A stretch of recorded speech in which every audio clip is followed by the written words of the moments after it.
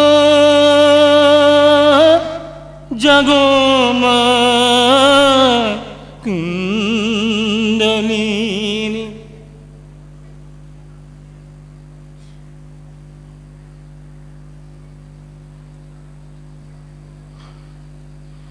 সর্বচক্র করে দীর্ণ, সর্বচক্র করে দীর্ণ, সর্বচক্র করে দীর্ণ,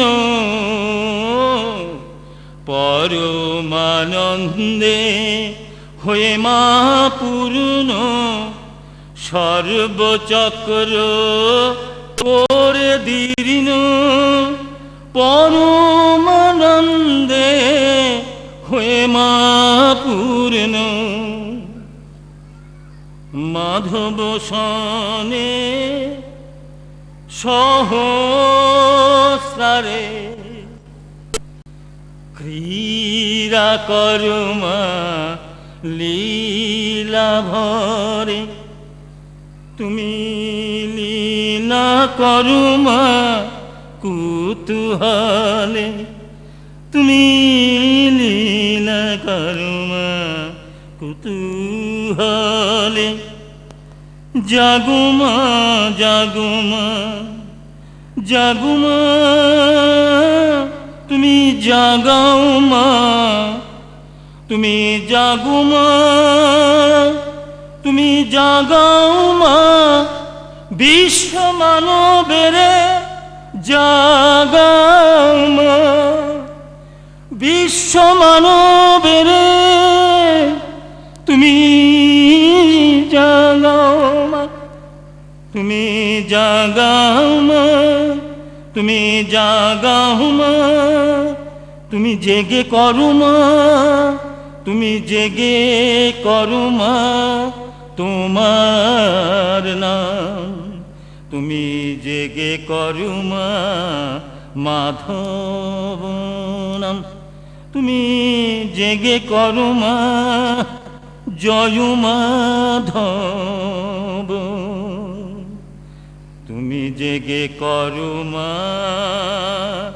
জয় মাধব নাম, জয় মাধব নাম। এ নাম এ দিনের নাম, এ নাম এ কালের নাম, এ নাম এ যুগের নাম, এ দিনের নাম, এ কালের নাম, এ যুগের নাম, সর্বযুগের নাম।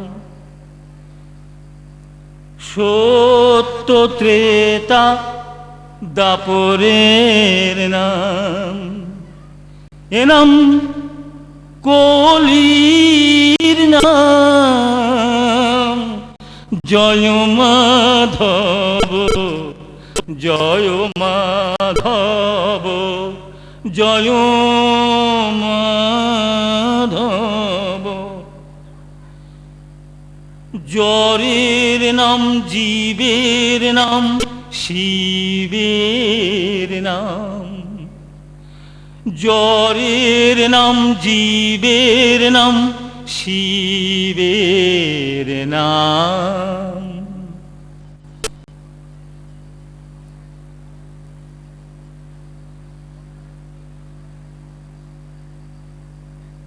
এ নাম সর্বভূতের নাম, চন্দ্র সূর্য তারার নাম, চন্দ্র সূর্য তারার নাম। এ নাম শিবের নাম।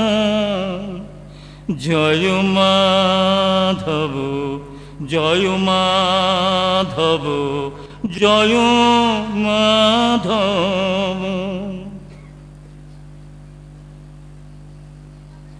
আকাশের নাম, বাতাসের নাম, সাগরের নাম।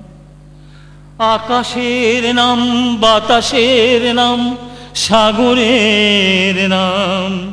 এ নাম পঞ্চভূতের নাম। বৃক্ষ লতা গুল্মের নাম। বৃক্ষ লতা গুল্মের নাম। এ নাম সাগরের নাম। জয় মাধব, জয় মাধব, জয় মাধব। আমার নাম, তোমার নাম, সবার নাম। এ নাম আমার নাম, এ নাম তোমার নাম, এ নাম সবার নাম। ইসলাম, খ্রিস্টান, বৌদ্ধের নাম। ইসলাম, খ্রিস্টান, বৌদ্ধের নাম। এ নাম সর্বজনার নাম। জয় মাধব, জয় মাধব, জয় মাধব। যাদব নাম, কেশব নাম, রাঘব নাম। যাদব নাম, কেশব নাম, রাঘব নাম। এ নাম সর্ব অবতারের নাম। যাদব নাম, কেশব নাম, রাঘব নাম। এ নাম সর্ব অবতারের নাম। রাম কৃষ্ণ, রামকৃষ্ণের নাম। রাম কৃষ্ণ, রামকৃষ্ণের নাম। এ নাম কল্কির নাম। জয় মাধব, জয় মাধব, জয় মাধব।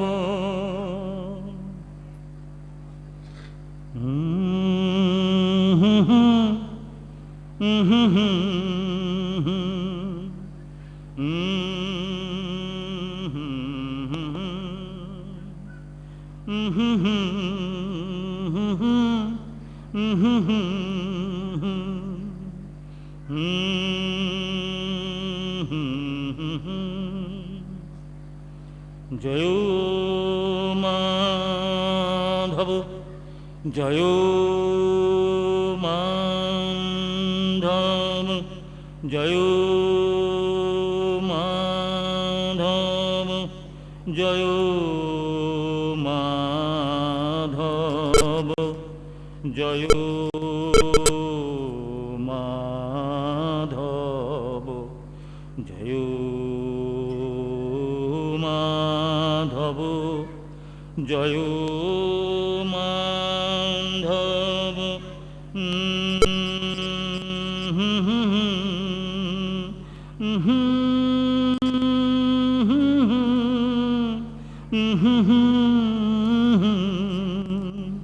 জয় মাধব, জয় মাধব, জয় মাধব, জয় মাধব, জয় মাধব, জয় মাধব,